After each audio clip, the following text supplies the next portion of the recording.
Hello and welcome to the 50-cent tour of Monday, September 9th, 2013.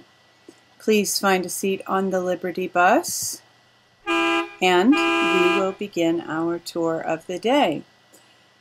Just as I've been preparing the information for the tour, I'm listening to Alex Jones, who has Stefan Molyneux on today, and wow. What a program. I highly recommend, if you're not listening to Alex today, catch at least his interview with Stefan Molyneux. Stefan Molyneux is just a tremendous communicator and expresses himself very well. He's a brilliant man. Has a lot of great information.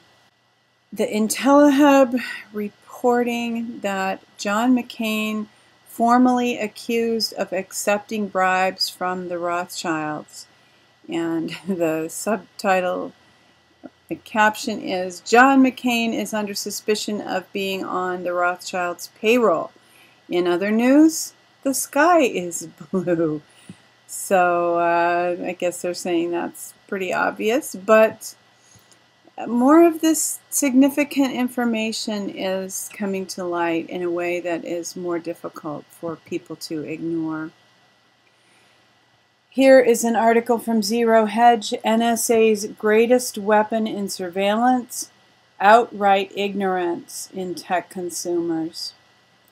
And our trust in our government, in people from whom we have bought products, has allowed us to be duped.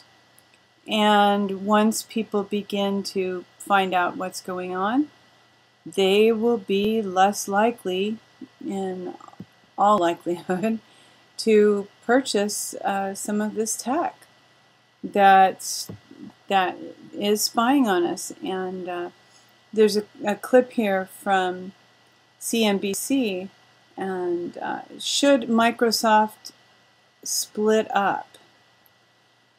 And it becomes really obvious as we look into some of these companies that they are monopolies. And we have historically had antitrust laws in this country that have been crafted to split up monopolies so that, you know, one company, one group wouldn't hold so much power. And Microsoft and Monsanto and some of these corporations really exist contrary to the kind of antitrust laws that were crafted to protect us from vampire corporations, which these have become in many respects. So let's get that vampire off of our necks. I don't want to let this go by. I have a friend who happens to live in Boston, and her father's estate, which is worth something like $8 million, has just been taken away from the family. And this is something that occurs very regularly. So if you have elderly parents or relatives, learn about this so that you can protect them and your family. Here I have an article from 2012, The Big Picture, and the title of the article is Ex-Feds and Wall Street Execs are going into hiding. Why? And this article proposes that they may be going into hiding because they're trying to find places where they feel they can attempt a standoff when civil authorities come to arrest them. So, and the second paragraph or third paragraph reads, these minions have no head now. The beings who controlled them and gave them their orders have been removed, and the remaining Illuminati recruits are running around like insects, hoarding food, water, and weapons out of instinct, waiting for the moment of truth. They have a momentum and can't surrender, so they do the only thing they can do, run. Now this article is about, the galactics chasing them, which I don't have a very strong opinion either way. But I would like to think that they are on the run, and there are many reports from many quarters that the good guys are gaining the upper hand, and that restoration for humanity and the earth is on the horizon. I have another article from Zero Hedge. U.S. refuses to admit checkmate by Russia and Syria. Redirects purpose of military incursion. Admits regime change intention.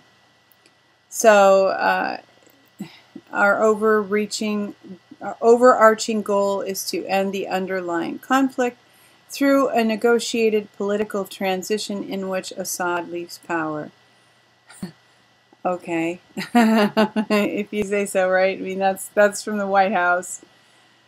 I think I'll just let that be. They're changing their tone. It just feels like there are so many shifts happening right now. I think it's a little difficult to have a handle on what is going on. And for the main focus today, I want to just examine that a little bit, that feeling that it's really difficult to know what's going on because so many people are no longer buying into the mainstream media. It has occurred to me that the efforts that have been thrown at the mainstream media and the focus that it has been given by the people and the entities who want to maintain the control grid and keep us as their slaves are probably going to be moving away from, the focus won't be the mainstream media as much now because it's not a good investment. It's not effective because people don't believe it. So I have a feeling that the alternative news is going to now be interfered with a lot more than it has been. Not that it hasn't been interfered with, it certainly has. But I have Benjamin Fulford's blog for this week, and of course I can't show the whole thing because it's paid subscription, and the blog is always an audio of the blog being read, is always on YouTube a day or two after it comes out, so you'll be able to find it on YouTube probably tomorrow. But one of the things that I want to address that Fulford wrote this week is a couple of his friends who are journalists / whistleblowers seem to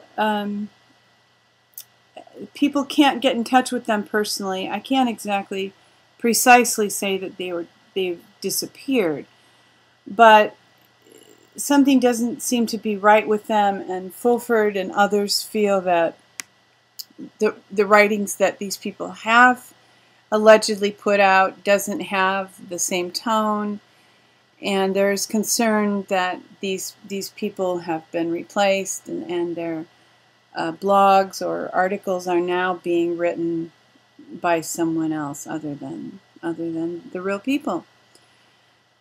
So there's this concern. I mean, this is a specific example, and I personally have heard some accounts in the last 24-36 hours that make me scratch my head, like sources that I typically trust. I'm wondering, can I believe this? Can I have confidence in this information? I don't know. The key word is deception, and hand in hand with the idea of deception is, secrets. And this Veterans Today article, 35 Things the Ruling Cabal Does Not Want You to Know. And it literally is a list of 35 things. Some of the things you may know, some of the things you may not know. There are a couple of items about aliens. I'm not exactly sure if I agree in a specific manner with what is written here about aliens. But one thing that I did find interesting is that this article claims that members of what we call the Cabal have actually sold out to evil and accepted a kind of infiltration of their bodies that allows them to function even more in a more evil manner. To sum it up, this is so X-Files. And it begs the question, how true were a lot of the X-Files? And, I mean, there were episodes where people had given themselves over to alien entities and their eyes turned black and they were empowered to serve the will of those entities. So, and that's just a couple of the 35 points. This whole thing is very interesting. And as I said, the exposure of secrets is a part of breaking deception. But I do believe that a web of deception is being woven ever more intensely. And it becomes more and more difficult to sift through information and find the truth. So I was just kind of thinking, praying, we know that perfect love casts out all fear, but what is a weapon against deception? And I was just kind of meditating on this, because the devil is the father of all lies, and really the source of deception in many respects. I thought of this passage. I heard a loud voice saying in heaven, "Now salvation and strength in the kingdom of our God and the power of his Christ have come. For the accuser of our brethren, who accused them before our God day and night, has been cast down." And I will just insert, that is the devil. And back to the scripture passage. And they overcame him by the blood of the Lamb and by the word of their testimony, and they did not love their lives to the death.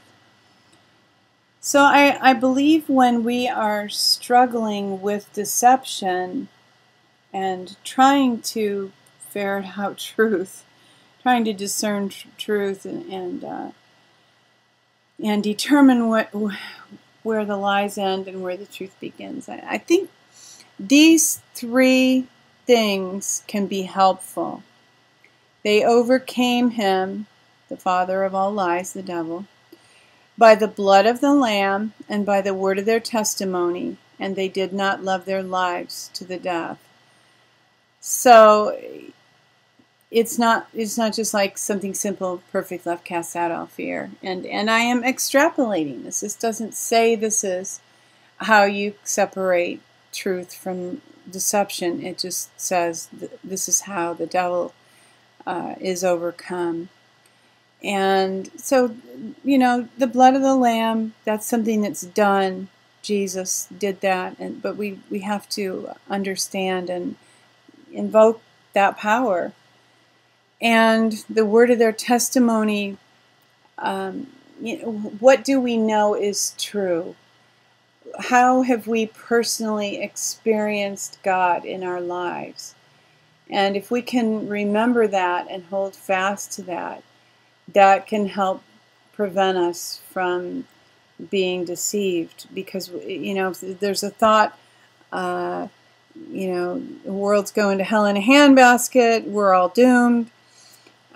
We know based on experience that we have had that God cares about us, loves us, and delivers us from many difficulties. So, the word of our testimony, remembering those times when God has turned the tide on our behalf. And then, of course, the third way to overcome is they did not love their lives to the death. And I equate this with fear. I believe that fear will tend to make us vulnerable to being deceived. And confidence and hope, and if we don't love our lives even to the death, that makes us bold, courageous, daring people. And I believe if we are bold and courageous and daring, it will be easier for us to recognize truth because we won't feel threatened. If we are afraid and closed in, it can be very difficult to recognize truth. And the daily tour is a presentation of She Who Will Walk in the Dark Productions. We thank you for joining with us in today's tour. And remember that the dawn is coming. Weeping may endure for a night, but joy comes in the morning. Hoping that you will hold on for that joy. That you will love one another, take care, and insist on liberty.